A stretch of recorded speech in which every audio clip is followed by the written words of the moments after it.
New this morning, accessibility is the name of the game at Travel Oregon as they work to ensure everyone can partake in the state's majestic beauty. Yeah, from the coast to the Cascades and beyond, there are all kinds of options available for folks with disabilities. Here to give us a rundown as you get out and explore, we have Allie Gardner, Communications Manager for Travel Oregon. Good morning. Good morning. Thanks for having me. Thanks for joining us. Yeah. I think this is a great topic, especially as the weather's starting to get a little nicer. Yes. We're planning that next big trip outdoors, and there have been a lot of places here in Oregon that have worked to make the outdoors more accessible to folks. Let's start with the coast. I mean, all kinds of great ways to access coastal beauty. Yeah, there really are. So we have mobility mats. They're also known as Moby mats, and they're rolled out seasonally, and right now in Lincoln City and in Seaside, and they really provide a stable, even surface for rolling for wheelchair users or even people with mobility challenges walking.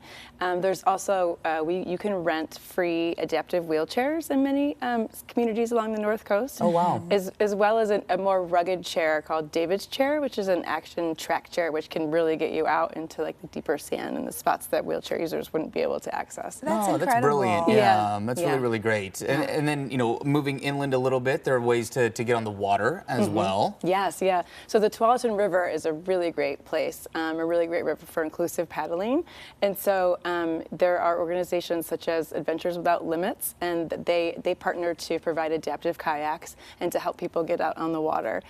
Tigard's Cook Park, they have a new adaptive, or they will be having a new adaptive hardware at their dock, and so people with mobility challenges will be able to access the water there as well. And there's also an organization called Tualatin River Keepers, and they also offer inclusive paddling programs. So lots of great opportunities to get on the water. Yeah, that's awesome. And just to be able to give everyone the chance to experience, because there's something different about the view from the river, you know, getting to see things in a different way. Or getting onto the sand without the struggle. You know, I think that's so cool. Absolutely. Okay, so let's talk about some of the arts and culture you can find as you're planning your next vacay. There are some really awesome community centers and things that have really gotten outreach in mind.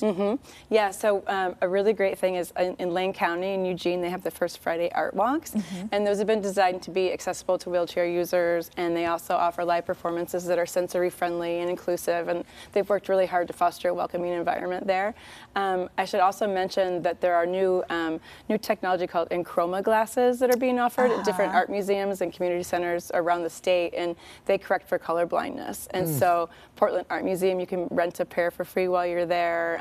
Different cities on the coast, Lincoln City has pairs that you can rent. Also, the Wooden Shoe Tulip Festival has some glasses for people. Yeah, we were chatting about that yesterday morning. We were. Our feature reporter Emma was out there yesterday, and for the first time this season, they've got those glasses for folks. It's really neat. Yes, like see all the tulip colors. Yeah, Beautiful. it's such a neat push to keep that in mind too, and to be able to see the vibrancy of those kinds of colors. And you also have Wheel the World. You're working with them to become the first state that is destination verified. Yes. What does that mean exactly? Yeah, it's really exciting. So Wheel the World is it's an online travel agency, and they focus on travelers with disabilities. And so it's really well regarded, it's really well used in that community. And so they provide basically evaluations of properties, assessments, trainings for staff, and to help make improvements as well in accessibility space. And so we're supporting communities in every region of the state right now to become destination verified, and we'd be the first state ever to do so. And so people would be able to come to Oregon and plan an entire trip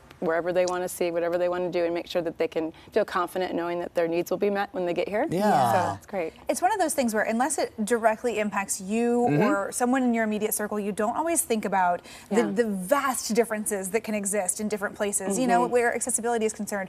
Why is Travel Oregon really focused on keeping these efforts in mind around the state? Yeah, well, kind of what you just mentioned, you know, I think that the number is something like 1 in 5 people around the world are impacted in some way by disability, whether that's mobility challenge or non-visible, like autism or a sensory disorder or something like that. And so chances are that you know someone or a family member or a friend that you might want to travel with if you're not directly impacted. And so it affects a lot of us. And I think there's 15% of the world could be traveling and maybe they're not because it feels pretty daunting. And now we're hoping to be able to help them come enjoy Oregon and get outdoors and enjoy our beautiful landscapes together with their family and friends. Yeah, I mean, it should be accessible to everyone. 1 in 5 too. I mean, 20% is not a small number. No. So great to keep in mind. Allie, it's always awesome to see. Thank you so Appreciate much. this. This is an awesome push here Yeah, from Travel Oregon. appreciate you. Yeah. Thank you very much. And of course, the ideas that we talked about here on the show this morning are just a few. There are even more ways to get outside and find